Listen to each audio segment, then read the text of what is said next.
आज अगर आप दाऊद को देखें, जब वो 16 साल का था, आपको एक संघर्ष करता हुआ भेड़ बकरे को चराने वाला लड़का दिख रहा है जो परमेश्वर के लिए एक्साइटेड है, लेकिन परमेश्वर की निगाहों में वो इजराइल का राजा है। उसी तरह आप हैं परमेश्वर की निगाहों में ऊंचे स्थान पर, ब्लेस्ड प्लेस के ऊपर। परमेश्वर के दिल में जो आपके लिए है, जो बड़ा, जो आपके फाइनेंस लेवल के लिए, जो आपके फैमिली के लिए, जो परमेश्वर आपके 7 पुश्तों के बारे में सोचता है, वो इतना ग्लोरियस है, इतना महान है कि शैतान भी जानता है कि अगर इसने परमेश्वर का पीछा किया तो जब इसकी लाइफ में वो ब्लेसिंग उतरेगी तो मैं शर्मिंदा होऊंगा। इसलिए वो आपके पीछे लगा रहता है ताकि वो सारी जो ग्लोरी परमेश्वर ने आपके लिए सोची है आपकी लाइफ में कभी एंटर ना करने। स्वागत है इस पवित्र हुजूरी में। आप अनॉइंटिंग के साथ आज भर के वापस जा रहे हो। मैंने कहा अभिषेक के साथ भर के वापस जा रहे हो। हालेलुया। आपका जन्म किस लिए हुआ? ताकि आप परमेश्वर की महिमा कर सकें। यह है आपके जन्म लेने का मेजर रीजन, सबसे बड़ा कारण, सबसे पहला कारण, सबसे उत्तम कारण और एक ही कारण। आमीन। और परमेश्वर ने आदम को अपनी महिमा के लिए बनाया और उसे अदन की वाटिका में रखा और साथ साथ वो काम करे और अपनी मेहनत से अपने जीवन को चलाए। लेकिन बाइबल कहती है वो मेहनत हड तोड़ मेहनत नहीं थी। मालूम है कि नहीं? देखो, दुनिया में जो फैला हुआ ना वो झूठ है और इसीलिए दुनिया को गॉस्पल की जरूरत है। गॉस्पल मतलब गुड न्यूज। जब आप गुड न्यूज देते हैं लोगों को कि परमेश्वर कहता है कि life is not a struggle, आप बोलते हैं मैं तो सुना है लाइफ इज ए स्ट्रगल, मैंने तो सुना मैरिज इज ए स्ट्रगल। आप जानते हैं मैरिजेस पर जितने जोक्स बने हुए हैं, सुनो इंटरनेट पे जोक्स हस्बैंड वाइफ पे, सो मेनी जोक्स, ये शैतानी है। कहते हैं ना झूठ अगर ज्यादा फैल जाए तो क्या लगने लगता है? सच लगने लगता है। इसीलिए बेस्ट लाइफ परमेश्वर से निकालने के लिए आपको मनन करना पड़ता है कि परमेश्वर ने मुझे इसलिए रचा कि मैं एक उत्तम, एक बेस्ट लाइफ जी सकूं। दुनिया क्या कहती है आपको अनलर्न करना पड़ेगा, आपको भूलना पड़ेगा जो दुनिया से आपने सीखा है, चाहे आप 70 साल के क्यों नहीं। आपको परमेश्वर ने अपनी महिमा के लिए बनाया और रचा है। आमीन। और उसका प्राइम पर्पस है सबसे पहला कि आप उसकी महिमा कर सकें, उसको ग्लोरी दे सकें। क्या व्यभिचार में रहते हुए आप उसको ग्लोरी दे सकेंगे? क्या आप नशा करके उसको ग्लोरी दे सकेंगे?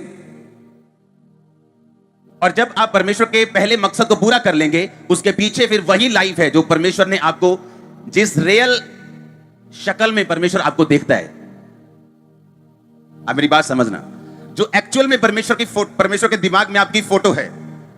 जैसे आज अगर आप दाऊद को देखें, जब वो 16 साल का था, आपको एक संघर्ष करता हुआ भेड़ बकरे को चराने वाला एक यंग लड़का दिख रहा है जो परमेश्वर के लिए एक्साइटेड है, लेकिन परमेश्वर की निगाहों में वो इजराइल का राजा है। उसी तरह आप हैं परमेश्वर की निगाहों में ऊंचे स्थान पर, ब्लेस्ड प्लेस के ऊपर। पर आपको अपनी मेहनत से पवित्रताई में चलते हुए उस चीज को धरती पर लाना पड़ेगा जो परमेश्वर के हाथ में है। परमेश्वर के दिल में था कि दाऊद का जो सबसे बड़ा भाई था कि वो इजराइल का राजा बने, क्योंकि प्रोफेटिक वर्ड जो यशाया में लिखा हुआ है, प्रोफेटिक वर्ड जो अलग अलग जगह पे लिखा हुआ है, वो परमेश्वर का जो वर्ड था कि यशे के ठूंठ में से, हाँ, वो यशे का जो वंश था जो दाऊद से आगे बढ़ा, लेकिन परमेश्वर का प्लान दाऊद नहीं था, दाऊद का सबसे बड़ा भाई था।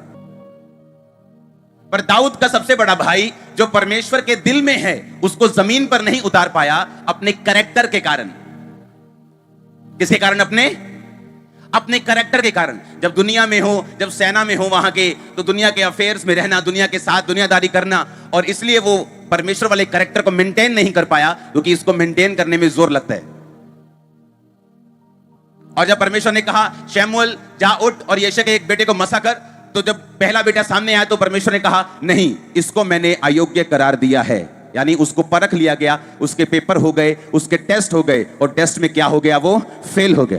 बहुत सारे मिनिस्टर्स, यंग ओल्ड सेवकों की बात कर रहा हूं, क्रिश्चियन सेवकों की, बहुत सारे लोग वो परमेश्वर के जो हार्ट में, उसके दिल में हैं, उसे धरती पर सेवकाई में, अपनी रियल लाइफ में नहीं उतार पाए अपने बैड कैरेक्टर के कारण। क्योंकि परमेश्वर के दिल में जो आपके लिए है, जो बड़ा, जो आपके फाइनेंस लेवल के लिए, जो आपके फैमिली के लिए, जो परमेश्वर आपके 7 पुश्तों के बारे में सोचता है, वो इतना ग्लोरियस है, इतना महान है कि शैतान भी जानता है कि अगर इसने परमेश्वर का पीछा किया तो जब इसकी लाइफ में वो ब्लेसिंग उतरेगी तो मैं शर्मिंदा हूंगा। इसलिए वो आपके पीछे लगा रहता है ताकि वो सारी जो ग्लोरी परमेश्वर ने आपके लिए सोची है आपकी लाइफ में कभी एंटर ना करने पाए। क्योंकि जो कुछ परमेश्वर आपके विषय में सोचता है, जो उसके दिल में है कि वो आपको देगा या आने वाले समय में आप ऐसे होंगे, वो अपने आप कभी भी पूरा नहीं होता। आपको जमीन पर उसे उतारना होगा अपनी प्रेयर से, अपने विश्वास से, परमेश्वर में चलने से। आपको उसे धरती पर क्या करना होगा? उतारना होगा। आपके ऊपर एक जिम्मेवारी है, जिम्मेवारी परमेश्वर को दिखाने की। आप हाउसवाइफ हैं, आप एक पास्टर हैं, आप एक सेवक हैं, आप एक जॉबमैन हैं, आप एक बिजनेसमैन हैं। परमेश्वर को दिखाने की आपके ऊपर एक जिम्मेवारी है। आप यंग हैं, आप बूढ़े हैं, आप कोई भी हैं, एक जिम्मेवारी है। अगर आप क्रिश्चियन हैं, अगर आप वचन सुन चुके हैं, तो एक रिस्पॉन्सिबिलिटी है आपकी लाइफ के ऊपर परमेश्वर को दिखाने की, अपनी जिंदगी से उसकी सेवा करने की, अपनी प्रीचिंग से उसकी सेवा करने की, और ताकि परमेश्वर का वो वर्ड आपकी लाइफ में पूरा हो कि मैं अपने बच्चों को उत्तम से उत्तम वस्तुएं दूंगा। जिस जगह आप होंगे, मैं आपको ये लिख के देता हूं, बिना प्रमोशन कभी आप अपने आप को नहीं देखेंगे। और जो प्रमोशन 20 साल में होती 2 साल में होगी, जो 2 साल में होती 2 महीने में होगी। आप मेरी बात समझ रहे क्या? परमेश्वर का मसा, जब परमेश्वर का फेवर आपकी लाइफ पे होता है, बाइबल कहती है डिवाइन स्पीड, ईश्वरीय स्पीड आपकी लाइफ का हिस्सा बनती है। जब परमेश्वर का फेवर, जब परमेश्वर की महिमा को आप अपनी लाइफ से दिखाते हैं, जब अपने चरित्र से, अपने बोल से, अपने चलने से आप समझ पाते हैं कि मुझे परमेश्वर ने रचा है ताकि मैं उसकी ग्लोरी कर सकूं, उसकी महिमा कर सकूं। अब ये 3 लोग मेरे अंडर मान लो काम करते हैं, और पब्लिक में तो हम बहुत बोलते हैं, लेकिन उन 3 लोगों को बोलूं, अच्छा यहां से, अच्छा यहां कर लटी थोड़े इधरों, हाँ थोड़े इधर से, हाँ वो चल 10 दा मसाला पाना छड़ तू 12 दा पात केड़ा पता लगना है बाहू गया होया इथों। आपने उन तीनों के सामने परमेश्वर की महिमा नहीं की, और आप अपनी असाइनमेंट में क्या हो गए? फेल हो गए। और आपको बनाया किस लिए गया था? कि आप जो कुछ भी कर रहे हैं आप उसकी महिमा करेंगे, अपने एक्ट्स, अपने कर्मों से, अपनी बोल से, अपने जीवन से। परमेश्वर ने कहा सच्चाई से अपनी कमर क्या है? हमारी बुद्धि। बुद्धि की कमर क्या कर ले? कस ले। किससे कसना है? वर्ड से, वचन से। क्योंकि शैतान जब तुम्हारे पास आएगा वो वचन से आएगा। इन पत्थरों को बोलिए क्या बन जाएं। अगर तू परमेश्वर का बेटा, अपने आप को नीचे गिरा, तेरे स्वर्गदूत संभाल लेंगे। अगर तू परमेश्वर का बेटा है, अगर तेरे वचन में लिखा है, यीशु मसीह ने कहा लिखा है तो अपने प्रभु, अपने परमेश्वर का भी परीक्षा न कर। लिखा है इंसान केवल रोटी से नहीं परंतु परमेश्वर के मुख से निकले एक वचन से जीवित रहेगा। लिखा है कि तू केवल प्रभु, अपने परमेश्वर की उपासना कर। शैतान ने कहा मुझे प्रणाम कर, सारा कुछ तुझे दे दूंगा। यही लेने आया है ना तू, ले शॉर्टकट, कोई क्रूस पे चढ़ने की जरूरत नहीं। वो सुना यार बाबा नाली ऐ करता हुने ठीक हो जाना, तू जाता रही चर्च फिर। अच्छा चलो कोई नहीं, यीशु मसीह समझ के टेक देंगे मत्था। इसका मतलब आप अभी तक परमेश्वर को नहीं समझे। हालेलुया। उसने कहा जो कुछ भी तुम करते हो परमेश्वर की महिमा के लिए करो, ताकि जब तुम्हें जरूरत हो वो तुम्हारे पीछे खड़ा हो, चट्टान बन के। तुम्हारे दुश्मनों को भी वो नजर आएगा, वो तुम्हारे पीछे खड़ा है।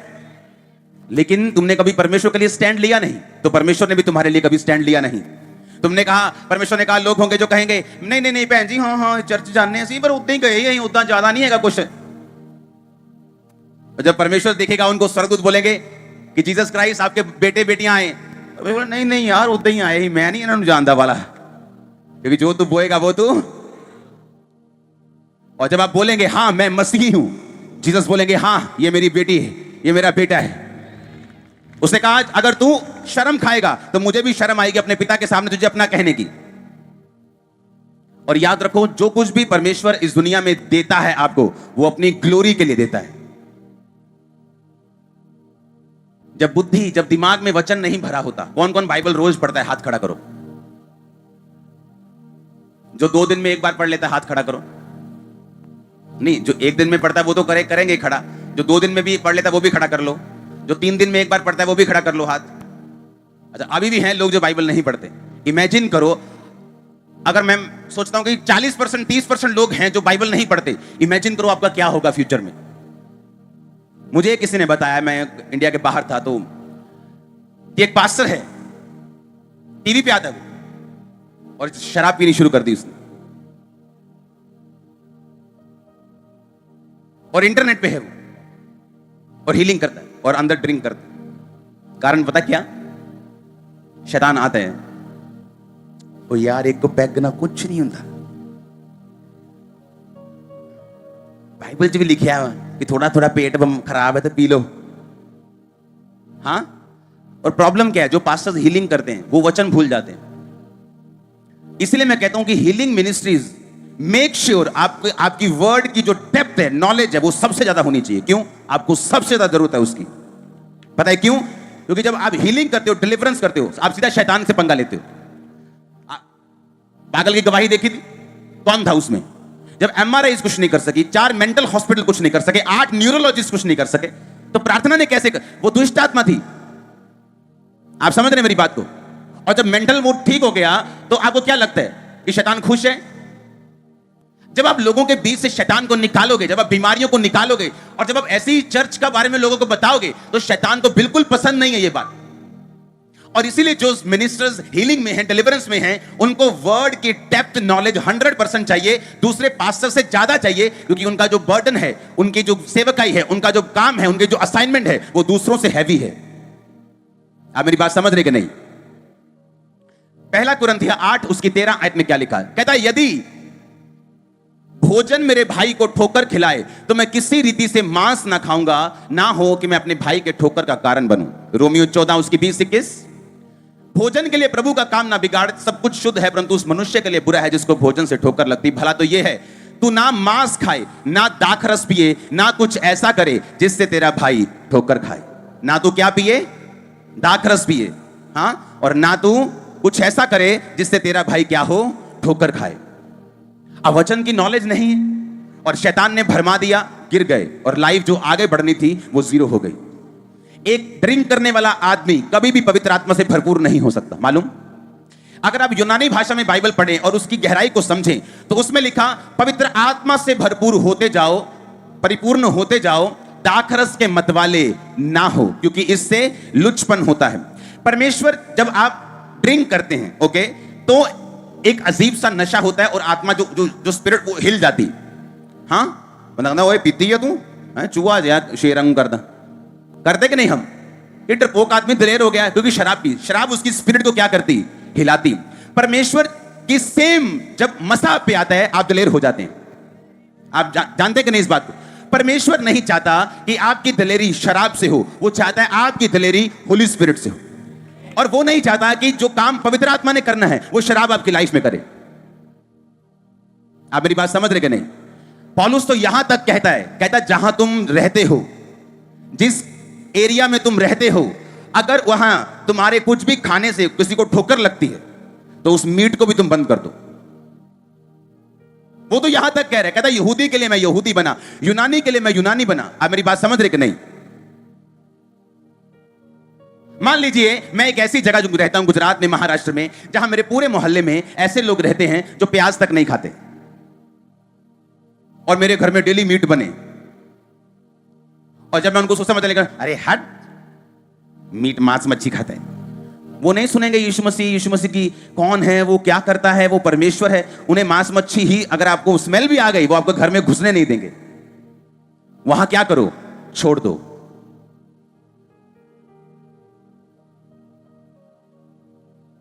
भोजन के लिए परमेश्वर का काम मत बिगाड़। वो तो यहां तक कहता है। आपको मालूम, जब बाइबल कहती है कि जब तुम कलीसिया में आओ, तो बाइबल कहती है औरतों के लिए कि तुम्हारे बाल तुम्हारी ओढ़ने के लिए हैं, तुम्हारे बाल तुम्हारी ओढ़ने के लिए। तो सिर ढक के क्या करो? कलीसिया में आओ। आप जानते हैं वो सिर ढकना ये नहीं जो चुन्नियों से सबने ढके, मेरी वाइफ ने भी ढके, ये वो सिर नहीं है। परमेश्वर ने ब्रेस्ट ढकने को बोला है कि तुम्हारे बाल तुम्हारी ओढ़ने के लिए, यानी बाल लंबे रखो जिससे तुम्हारी ब्रेस्ट नजर ना आए। बुरा लगेगा अगर तुम परमेश्वर के घर में हो और तुम्हारी ब्रेस्ट नजर आ रही, तो अपने बालों से अपनी ब्रेस्ट को ढक लो।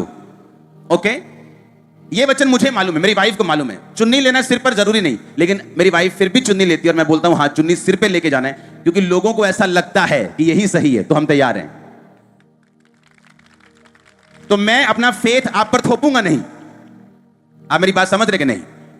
तो मैं अपना विश्वास थोपूंगा नहीं, क्योंकि जिस जगह मैं सेवा करता हूं मुझे उस हिसाब से चलना है ताकि मैं अधिक से अधिक लोगों को परमेश्वर में लेके आऊं और परमेश्वर की महिमा हो। और जब महिमा होगी, जब ग्लोरी होगी, वो वापिस आएगी आपकी लाइफ में घूम कर, यीशु मसीह के नाम में घूम कर आएगी, बिजनेस में घूम के आएगी, लाइफ में घूम के आएगी, सेहत में घूम के आएगी, यीशु मसीह के नाम में आमीन हो जा, हालेलुया। आप मेरी बात समझ रहे कि नहीं? आप पर एक जिम्मेवारी है क्राइस्ट की महिमा करने की। हमें मालूम है कि वो सिर्फ ये वाला ढकना नहीं, वो ब्रेस्ट ढकने के लिए बोल रहे हैं ताकि ऑड सा ना लगे, परमेश्वर के घर में गलत निगाह ना पड़े, कोई उत्तेजित ना हो, ताकि हर बंदा परमेश्वर में और आत्मा में बना रहे। लेकिन हम फिर भी सिर पे लेते हैं, क्यों? क्योंकि ऐसी धारणा है, ऐसा बना हुआ है कि सिर पे मतलब सिर पे। कितने मेरी बात को समझ रहे हैं? तो जहां मैं रहता हूं, बाइबल कहती, पौलुस कहता है कि भोजन के लिए परमेश्वर का काम ना बिगाड़।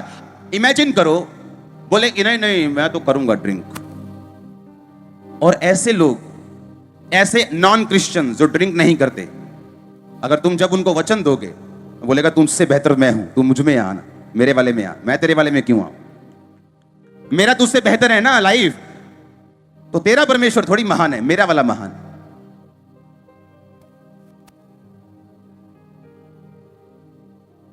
लेकिन जब वचन की नॉलेज नहीं होती तो शैतान भरमाता है और गिराता है।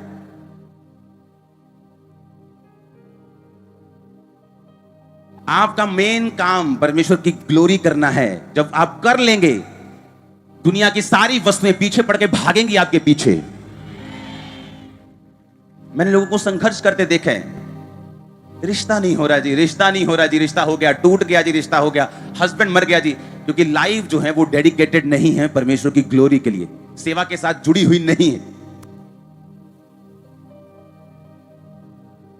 अगर 10 घर आपके पास रहते हैं और आप क्रिश्चियन हैं, अगर आपके छोटे कपड़े पहनने से उनको ठोकर लगती है, बंद कर दो पहन। आपको यह दिखाना है कि आप बेस्ट हैं, आप बेटर हैं।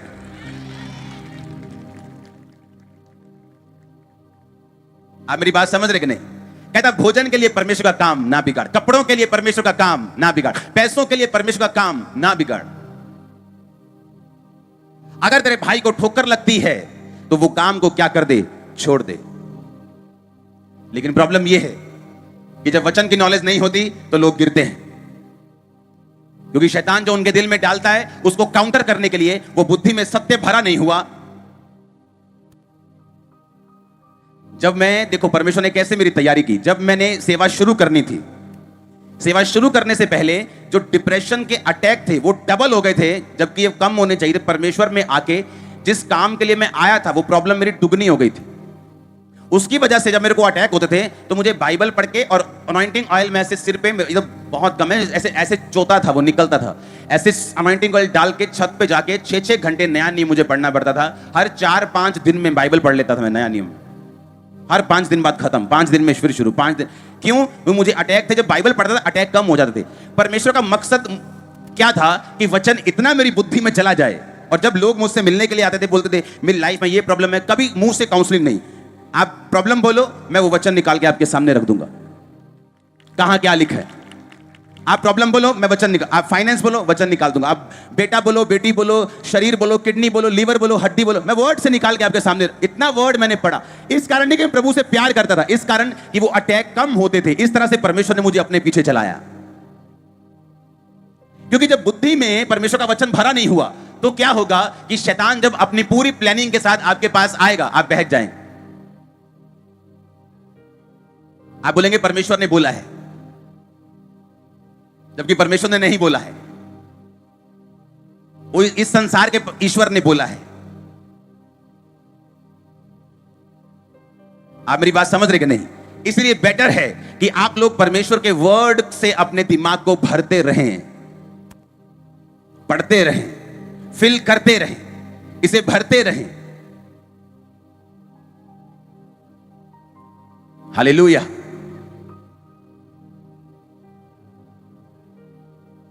अगर भोजन के लिए आपके पड़ोसी को ठोकर लगती है, उस भोजन को आप त्याग सकते हैं, उन कपड़ों को आप त्याग सकते हैं, उन चीजों को आप त्याग सकते हैं, ताकि आप ज्यादा से ज्यादा लोगों को परमेश्वर में लेके आ सकें। ये आपका होमवर्क है, क्या है आपका?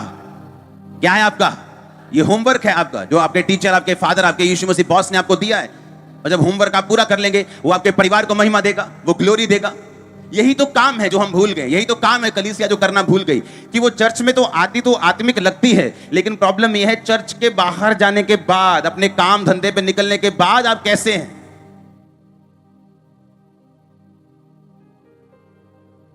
हालेलुया। अगर आपका बाहर चोरी किए बिना नहीं चलता, तो आप जो खाना 3 टाइम का उसे 2 टाइम कर दो। और परमेश्वर जब देखेगा कि आपने 2 टाइम कर दिया और चोरी नहीं छोड़ी, वो आपकी प्रमोशन का कहीं ना कहीं से इंतजाम करेगा। और जब वो इंतजाम करेगा, वो परमानेंट होगा और 1 नंबर का होगा और ब्लेस्ड होगा। और जब वो कुछ करेगा तो वो सदा के लिए करेगा। जब आप कुछ करेंगे, वो टेम्परेरी होगा, वो कुछ देर के लिए होगा और साथ में नुकसानदेह होगा। साथ में परमेश्वर की आत्मा से जो भरपूर ना करे, वो ऐसी चीजें होंगी जब आप नहीं चाहते कि आप ऐसी चीजों को करें। आमीन। आपको परमेश्वर की महिमा करनी है, पवित्र आत्मा यहां पे मौजूद है। वो आपको फिल करेगा, वो आपको ब्लेस करेगा, आपके दिल को छुएगा, वो आपके हार्ट को टच करेगा, आपको तैयार करेगा उसकी ग्लोरी, उसकी महिमा करने के लिए। आमीन, आमीन। आप चार मित्रों में बैठे हैं, उन सबके अलग अलग चक्कर हैं, लेकिन आप बिना चक्कर के बैठे हैं। ये खुदावंत की महिमा है। और उनको मालूम होना चाहिए आपकी लाइफ में कोई चक्कर नहीं, उनको मालूम होना चाहिए आपकी लाइफ में कोई नशा नहीं, उनको मालूम होना चाहिए आपकी लाइफ कैसी है। वही ग्लोरी है, वही शुरुआत में आप करेंगे ना। शुरुआत में परमेश्वर आपको पीएम के सामने थोड़ी बिठा देंगे। आप छोटे में वफादार नहीं, आपको बड़े में कैसे कर देंगे? आप थोड़े मसले में वफादार नहीं, आपको बड़ा कैसे दे देंगे? आप थोड़े में फेथफुल नहीं हुए, आपको बड़े में परमेश्वर कैसे पहुंचाएंगे? आप थोड़े में वफादार होंगे, वो बड़े तक पहुंचाएगा। आप आज थोड़े मसले में वफादार, थोड़े पैसों में वफादार हैं, वो आपको बड़े में पहुंचाएगा। हालेलुया। इस दुनिया का सबसे बड़ा स्टेडियम बन रहा है एक देश में, शुरू हो चुका है वो सबसे बड़ा स्टेडियम दुनिया का, और वो चर्च है।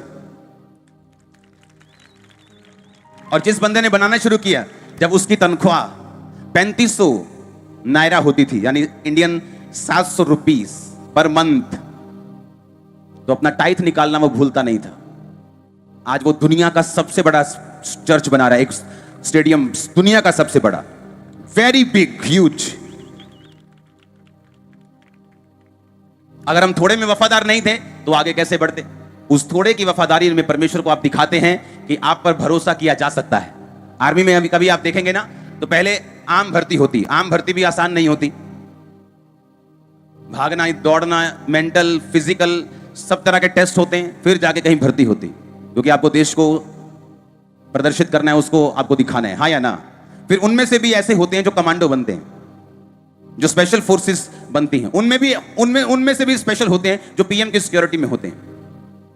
आप मेरी बात समझ रहे कि नहीं? वैसे ही आप लोग हैं। जब आपकी भर्ती होती है, जब आप एज ए सोल्जर परमेश्वर में भर्ती होते हैं, तो कुछ लोग ऐसे हैं जो उसी जगह रह जाते हैं, कुछ लोग ऐसे जो स्पेशल फोर्सेस होते हैं, कुछ लोग ऐसे हैं जो टॉप पे जाते हैं।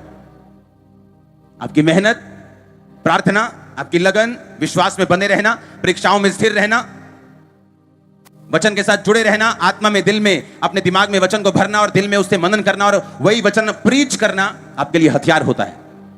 जो वचन पहले दिमाग में है, वो कहां आएगा? फिर दिल में आएगा। आपने पढ़ लिया जितना वचन पढ़ना था, कुछ ऐसे वचन है उनमें जो आपके दिल को छू गए, आपको लगता है ये मेरी कमी है, या आपको लगता है कि प्रभु ने मुझसे इस वचन के द्वारा बात की है, फिर वो आपके दिल में आएगा। उस वचन के साथ आप सारा दिन मनन करेंगे, वचन सोचेंगे कि वचन में ये लिखा है। शैतान लड़ेगा, आप उस वचन पे मनन करेंगे, वचन को बोलेंगे। उसके बाद जो वचन पे विश्वास कर लिया, पांव में मेल की तैयारी के सुसमाचार के जूते पहनेंगे, यानी आप उस वचन को फिर प्रीच करेंगे। आप बताएंगे कि ये गलत है, आप बताएंगे ये सही है, तुम्हें ऐसे करना है। आप जब प्रीच करने लगते हैं वचन को, एक्चुअल में आप शैतान के खिलाफ काम करने लगते हैं। वो आपकी लाइफ से निकलने लगता है। आपकी लाइफ का जो अटैक है, आपकी लाइफ की जो प्रॉब्लम है, कई बार आप जब दूसरों को प्रीच करते हैं, वो कम हो जाती है और खत्म हो जाती है। मालूम?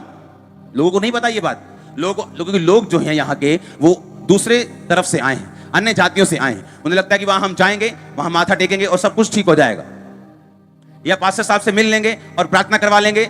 लेकिन परमेश्वर आपको अपने बच्चे होने के लिए बुलाता है। उसने आपको एक भीड़ होने के लिए सिर्फ नहीं बुलाया है। मत देखो यहां भीड़ बैठी, आप बैठे और मैं खड़ा हूं, दैट्स इट। वो आपको कह रहा है, क्या कह रहा है वो आपको? कि उसकी महिमा के लिए जीवन को बिताना है, प्रीच करना है, जो सुना है, जो दिल में है, उसको प्रचार करना है। जब आप प्रचार करेंगे, वो आपके लिए हथियार की तरह काम करेगा। इसलिए परमेश्वर ने कहा, मेरे सारे हथियार बांध लो, ताकि शैतान की युक्तियों के सामने तुम खड़े रह सको। ये बहुत सीरियस विषय है, बहुत सीरियस विषय। हमें इसके लिए प्रार्थना भी करनी है। आमीन। एक राइट लाइफ परमेश्वर को चाहिए और वो आगे बढ़ाने के लिए आपको तैयार है। बिली ग्राम एक ऐसे सेवक थे, 99 ईयर्स के होके वो प्रभु में गए, सोए हैं। कितने साल के? जितना अब्राहम को जब बेबी हुआ था। कितने साल? 99 साल। अपनी लाइफ में उन्होंने पाप के खिलाफ प्रीच किया है और उससे हटे नहीं। और अमेरिका इस बात का गवाह है कि जब भी प्रेसिडेंट शपथ लेता था तो उसकी प्रार्थना से वो शपथ पूरी होती थी। और सिर्फ प्रीच किया है पाप के खिलाफ। प्रीचिंग एक हथियार है। आमीन। प्रीचिंग क्या है? एक हथियार है। हालेलुया। मैं और ब्रदर जॉन लीवर हम एक जगह डिनर कर रहे थे, तो वो बता रहे थे कि ऐसे ऐसे बहुत से पास्टर्स हैं जो वैसा लाइफ नहीं जी रहे, वैसा उनको जीना चाहिए। तो मैंने उनको बोला कि वो पास्टर्स इस बात को भूल गए कि जो चीज शैतान आप पे अटैक कर रहा है उस चीज के बारे में प्रीच करो, अटैक खत्म हो जाएगा। और उन्होंने बताया कि पास्टर्स प्रार्थना नहीं करते। मैंने कहा हाँ, ये भी एक रीजन है कि प्रार्थना करता कि तू परीक्षा में ना पढ़े। हीलिंग कर ली, डिलीवरेंस कर ली, जब गए पीछे थक गए, सो गए, सुबह उठे, काम, साइन, ये वो, बैंक, लोग, इधर उधर, प्रार्थना की नहीं। प्रार्थना करता कि तू परीक्षा में ना पढ़े और उस बारे में प्रीच कर जिस बारे में तू विश्वास करता है। जब आप प्रीच करते हैं अटैक खत्म होता है। प्रीचिंग एक तरीका है शैतान के अटैक को खत्म करने का, एक तरीका है। हालेलुया। वो क्या है? एक तरीका है, एक वेपन है। आपके पास इनफ हथियार हैं। आप शैतान का जो कचूमर सलाद बनाते हो ना घर में, आप शैतान का सलाद बना सकते हो। इनफ हथियार हैं आपके पास। आप बे हथियार नहीं हो, आप बिना हथियार नहीं हो। कलीसिया के पास इनफ पावर है, हथियार है, आप शैतान को हरा सकते हो। Hallelujah, hallelujah. जितना आपका शरीर आप पे हैवी है उतनी आत्मा कम भारी है। मैंने अलग अलग लोगों को अलग अलग सीक्रेट पाप में देखा है। मैरिड होके भी सेल्फ सेक्स करते उन्हें देखा है। जवान तो इस चीज में फंसे हुए। इसी कारण परमेश्वर का मसा आप पे नहीं आता। इसी कारण नहीं आता। आपकी बॉडी पर अगर आपका कंट्रोल नहीं, शैतान के ऊपर आप कभी कंट्रोल नहीं कर सकते। आपकी बोलो अपने पड़ोसी को, अगर तेरी बॉडी पर तेरा कंट्रोल नहीं तो शैतान पर तेरा कभी कंट्रोल नहीं। आमीन। और यही चीज है जो हमें सीखनी है कि हम अलग तरह से बुलाए गए हैं और परमेश्वर का काम करने के लिए बुलाए गए हैं। आप जब इस तरह से लाइफ जिएंगे, इधर भाग, वो इधर भागेगा। आप बोलेंगे इधर भागेगा। आप जहां बोलेंगे वो भागेगा, उसको आपकी बात सुननी पड़ेगी। परमेश्वर ने आपको भिखारी की तरह नहीं बुलाया कि आप रोते रहे अपनी हीलिंग के लिए। उसने कहा मैंने तो बेटे और बेटियों और याजकों को राजाओं की तरह बुलाया है कि तू बैठकर मेरी महिमा करेगा, जीवन अपने मेरी महिमा के अनुसार बिताएगा तो मैं तुझे ब्लेस करूंगा, मसा दूंगा, ताकत दूंगा, ग्लोरी दूंगा, महिमा दूंगा, सब कुछ दूंगा। Hallelujah, hallelujah. आप प्रीच करेंगे आज के बाद, क्योंकि वो एक हथियार है। वो शौक नहीं है कि आज प्रभु से बड़ा प्यार, वो शौक ठीक है, प्रभु से प्यार करते हैं हम, लेकिन आपको ये मालूम दिमाग में रखना है वो एक हथियार भी है। आपकी प्रीचिंग एक हथियार भी है। आमीन। आपके घर में शैतान अटैक करे आपके बच्चों के ऊपर, घर से निकलो बाइबल लेके, फिर उसकी ऐसी बैंड बजाओ, किसी को ऐसा प्रीच करके आओ कि शैतान दो दो हाथ ऐसे मुंह पे रखे शर्मिंदा होके रहे आपकी। ओ आमीन, ऊंचा चाहिए। Hallelujah, hallelujah. आप ब्लेस हैं, आप ब्लेस हैं। मैंने कहा ब्लेस हैं यीशु मसीह के नाम में। आमीन। रास्ते में अगर आपको आईफोन मिले तो क्या करेंगे? ओ धन्यवाद करांगे जी, शुक्र है प्रभु जी, मैं कल ही कह रहा ही मैं लेना। हाँ। और अन्य जातियों में ऐसे लोग हैं जो पैसों से भरे बैग को वापस कर देते पुलिस में। और जब आप उनके पास जाएंगे कि हैं जय सुनो मनो, वो बोलेगा कि तेरे कैरेक्टर से अच्छा मेरा कैरेक्टर, तू मुझ में, तू मेरे को मान। आप समझ रहे मेरी बात? मेरे घर में जब काम चल रहा था तो मेरा पर्स किसी ने चोरी कर लिया और वहां पे एक अन्य जाति भाई था और एक मसीही था, और चोरी करने वाला मसीही था। हम लाखों रुपए की चैरिटी करते हैं हर महीने, कभी दिखाते नहीं इंटरनेट पे, जो लोग चर्च में आते वो जानते हैं। मेरे को इतना गुस्सा आया, मैंने कहा बात पैसों की नहीं, बात अणख की है कि अगर तू परमेश्वर के दास का पर्स चोरी कर सकता है, तुझमें इतनी हिम्मत है मैं जब जब प्रेयर में बैठा, मैंने कहा परमेश्वर ये बंदा लाइफ टाइम बेचैन रहना चाहिए जब तक मेरा पर्स वापस नहीं करता। 4 दिन बाद घर के बाहर पर्स छोड़ के गया। मैंने कहा तू वैसे मांग लेता, मैं तुझसे 10 गुना अधिक दे देता। कि मुझे तो चैरिटी करनी है, उसको नहीं करनी, तुझको करनी, तुझको नहीं करनी, मुझे तो देना है पैसा प्रभु के नाम। और जो अन्य जाति था, जब उससे पूछा गया तो वो डर रहा था परमेश्वर से कि भाई साहब प्रभु का घर है, ऐसे कैसे हो जाएगा। और जब हम अपनी लाइफ से प्रभु की महिमा नहीं करते तो श्राप आते हैं। हालेलुया। अपने हाथों को उठाओ।